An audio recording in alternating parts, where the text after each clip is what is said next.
Hey friends, so in this video I want to talk about Romans chapter 4 verses 1 through 5 and then verses 13 to 17, which is the lectionary reading from the second Sunday in the season of Lent in year A of the lectionary.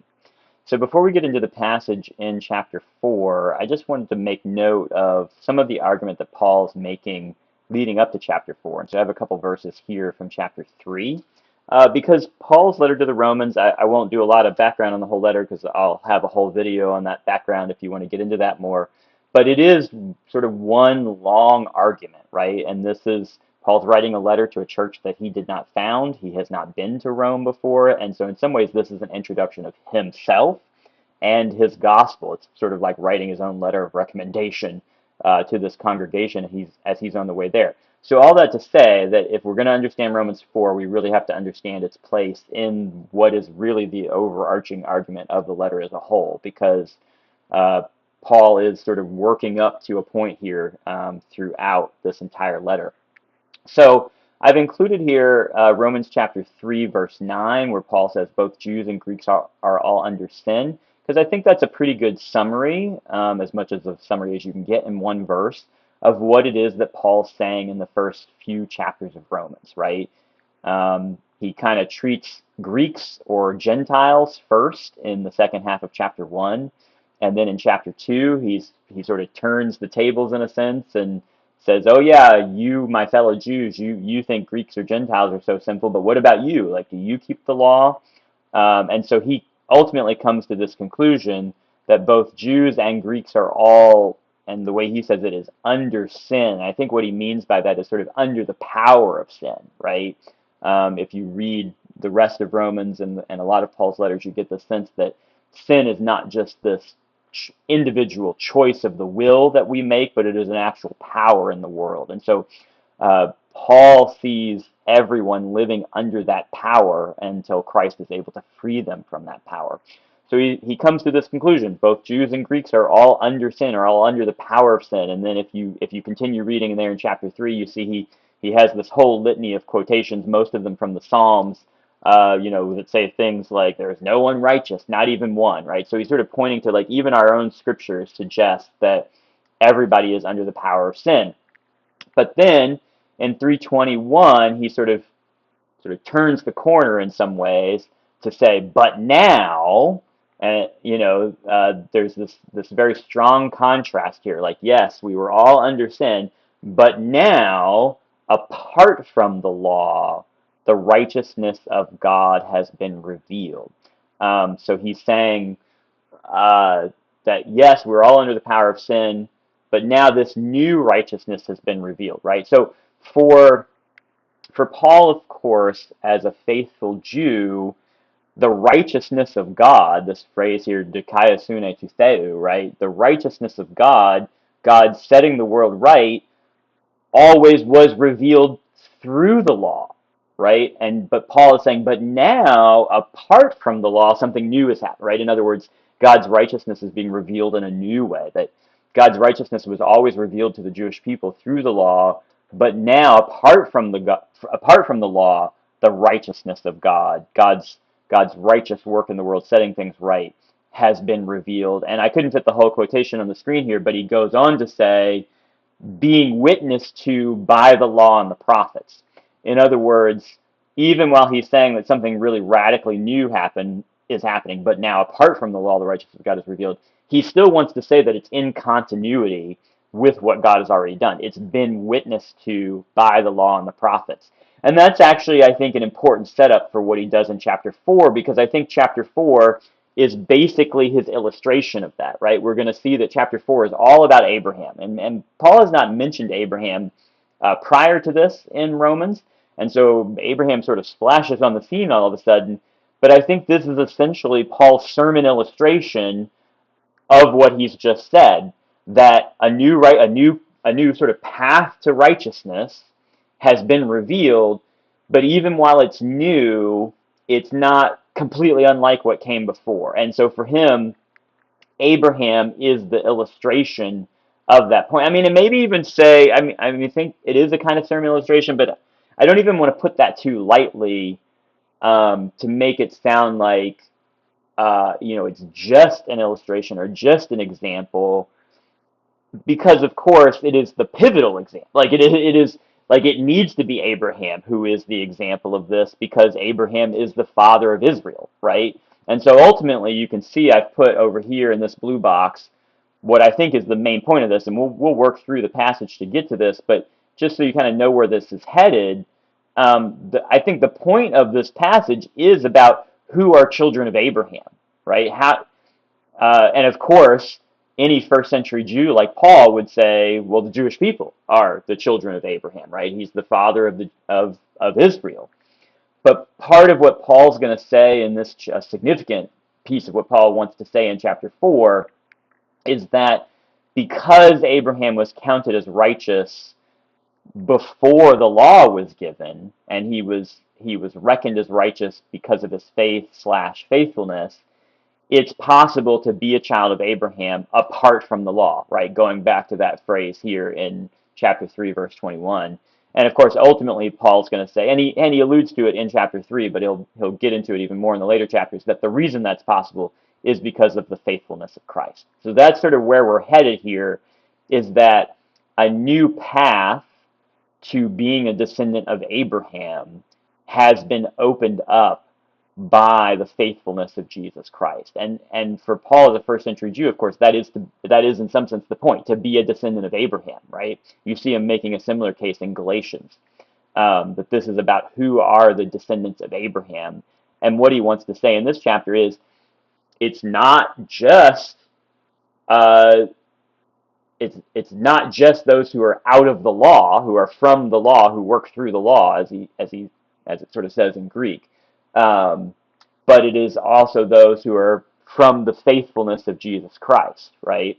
So that there's this new path into righteousness, into being a descendant of Abraham. So Abraham is sort of an illustration, but also kind of the key character in some way, because Paul ultimately wants to say that it's possible to be Abraham's descendant without keeping the law. All right, so having said that, let's kind of work through the passage itself. Now you know the main idea of where I think all of this is headed. So at the beginning of chapter 4, he says, so what are we going to say? Are we going to find out that Abraham is our ancestor on the basis of genealogy? Or in Greek it says katasarka, that Abraham is our forefather according to the flesh. Because if Abraham was made righteous because of his actions, he would have had reason to brag, but not in front of God. What does the scripture say? Abraham had faith in God, and it was credited to him as righteousness. So you'll see that this is this part is in italics right here, that I'm not highlighting. Abraham had faith in God, and it was credited to him as righteousness. Because this is a quotation from Genesis 15:6. So Paul is bringing us back here to the story of Abraham in Genesis 15, and you may remember that this is the story when Abraham comes to God and says basically, hey, you made promises to me that I'm going to be a father of many nations, and yet I don't have any kids of my own. Eleazar, my servant, is the one who's going to inherit everything. And then this is where God says to him basically, like, don't worry, you are going to have a son with Sarah. And he tells Abraham to look up at the stars, and he says, so will your descendants be, right? Your descendants will be as numerous as the stars that you see in the sky. And then it says in verse 6, and Abraham believed God, or had faith in God, and it was credited or reckoned to him as righteousness. So this is really the critical point for Paul in quoting this verse, is that this happened before the law was given. In fact, not only before the law was given, to Moses generations later, but Abraham is reckoned as righteous even before the covenant of circumcision, right? Which is going to happen a couple chapters later in Genesis. And I think that's the critical point for Paul, is that this is pre-circumcision, which again, remember, put yourself in a first century Jewish mindset, right? Circumcision is the sign of the covenant. It's what makes you Abraham's descendant, right? is that you take on that same seal of the covenant that Abraham took on. And so for many first century Jews, the thinking would be, hey, you've got to be circumcised. You've got to keep the law. And again, this is something else we see coming up in Galatians, right? A lot of parallels between Galatians and Romans in that sense. Um, you've got to be circumcised in order to be a descendant of Abraham. And Paul's saying, hey, hang on just a second here. Abraham was reckoned as righteous by God before he was ever circumcised, right?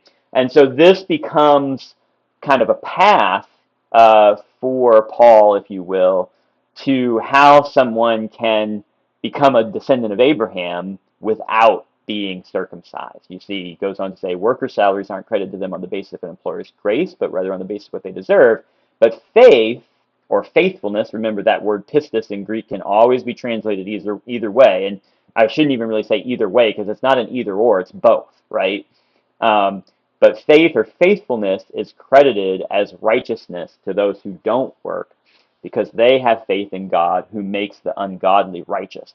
So again, this comes back to that balance that we already said Paul is trying to strike in Romans 3:21, where he's saying, but now apart from the law, the righteousness of God has been revealed, but being witnessed to by the law and the prophets, right? And so that's kind of the tightrope that Paul's walking here. He's saying, oh, God has done something new in Jesus Christ. He's revealed this path to righteousness, this path to being a descendant of Abraham apart from the law, but he's also saying, but it was there in the story of Abraham all along, right? It was witnessed to by the law and the prophets. And so that's what he wants to show by giving Abraham as an example.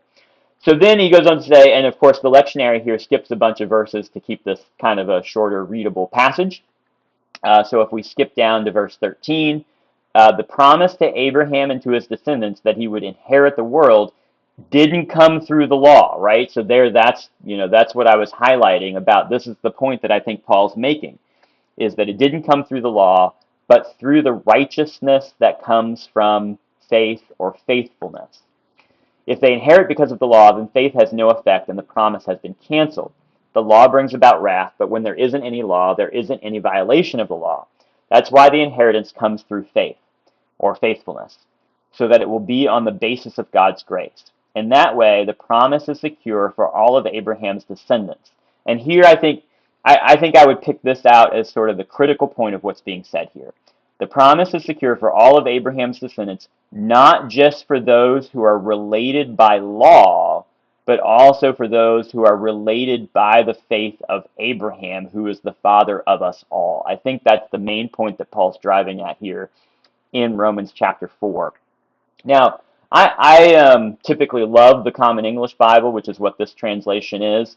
And it's not that I think that they've got it wrong here. I actually think they translate this pretty well. It's just that in English, you kind of have to add a lot of words to clarify what Paul is saying. And he says it in much fewer words in Greek. It is very simply sort of not from the law only, but also to those from the faithfulness of Abraham is the idea, right? So that's the contrast that Paul's setting up here.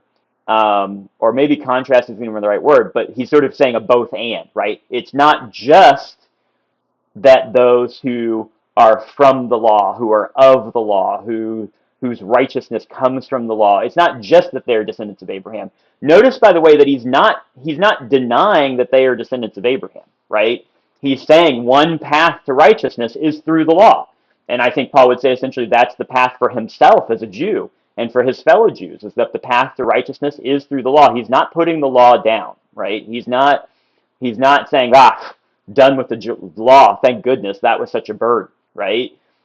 He's saying that's one path, but also, right? Notice the but also. There's another path for those who are related by the faith of Abraham, or those who are from the faithfulness of Abraham. In other words, their genealogy, their connection to the family is not through the law, like it is for Jewish people. Their connection to the family of Abraham is out of Abraham's faithfulness, right?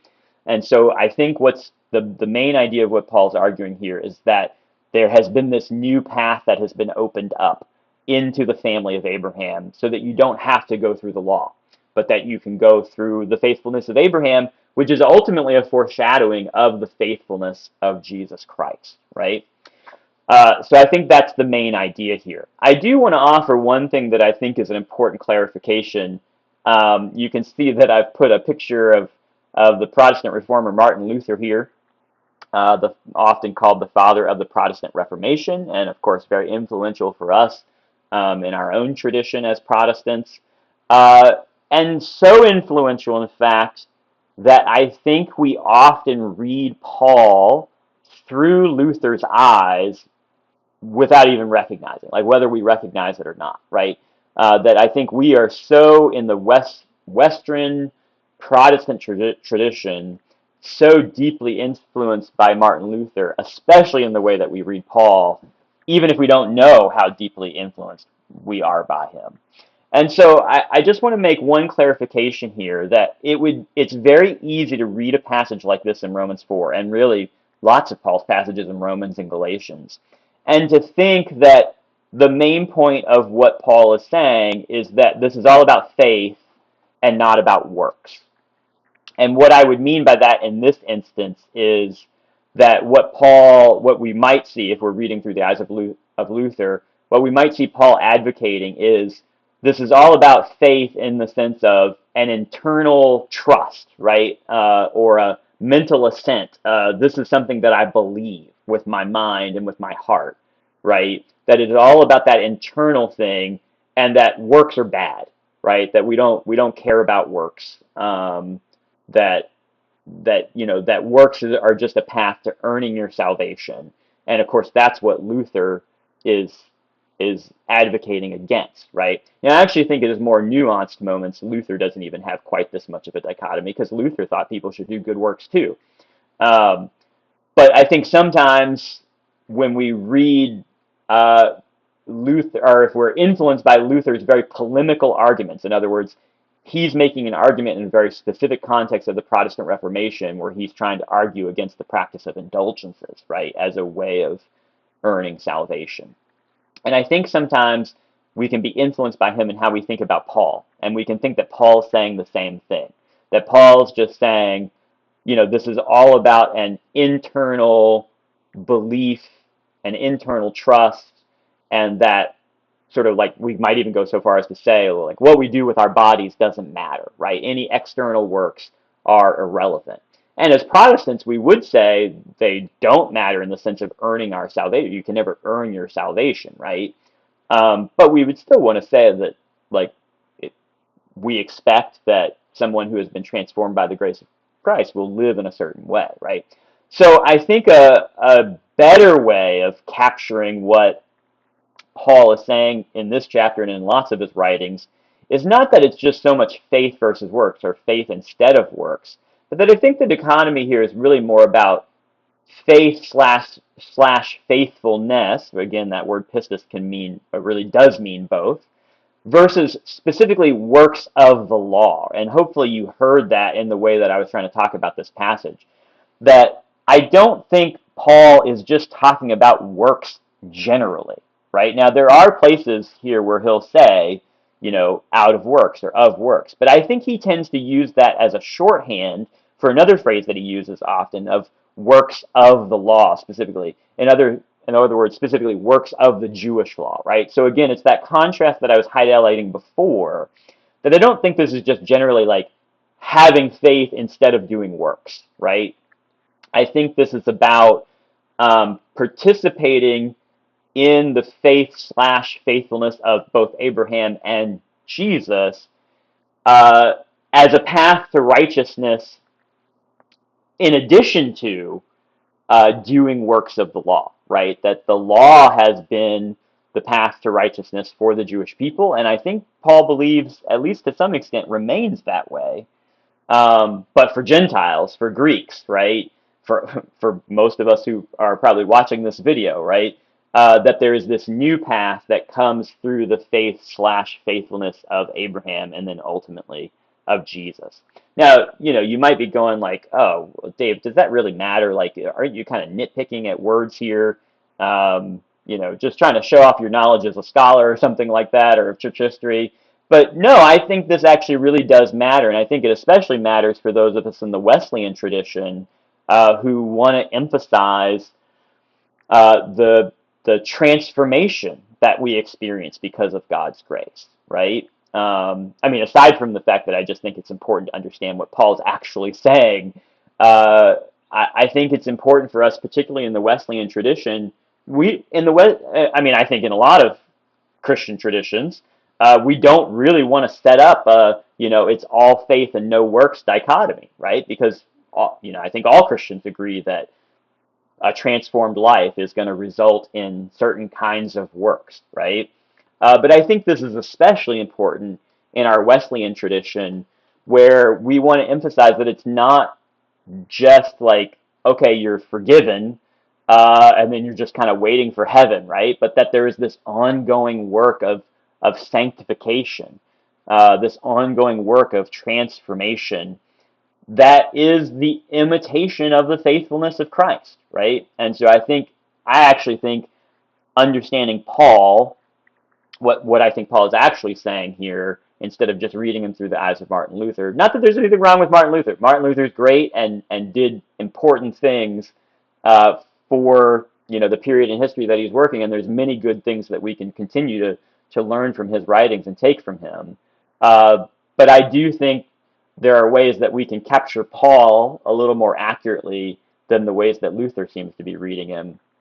And I think this is one of the places that we can do that. And I actually think it's super helpful in terms of just practical Christian life today to say, hey, this isn't all just what's going on internally. What's going on internally should also result in some things externally as well. And that ultimately what Paul's talking about here isn't faith versus works, but it's how do you become a descendant of Abraham, right? How do you become a part of the family?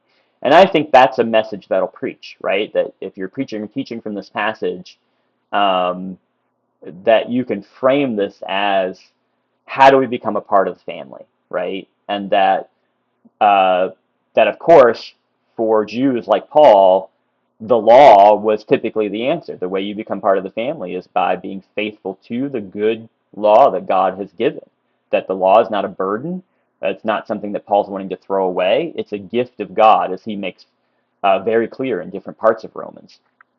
But that I think the point of this story, bringing the story of Abraham in here, is that the faithfulness of Christ has opened God's covenant with Abraham to those who don't keep the Jewish law, but instead trust and imitate the faithfulness of Jesus. And I think that's the good news of this passage, is that now, apart from the law, the righteousness of God has been revealed, even as it's being witnessed to by the law and the prophets, right? There's this newness and also this continuity that allows, Gentiles like myself and most of us who are listening to this to be included in the family of Abraham without including the law, without keeping the law, but by trusting in and imitating the faithfulness of Jesus.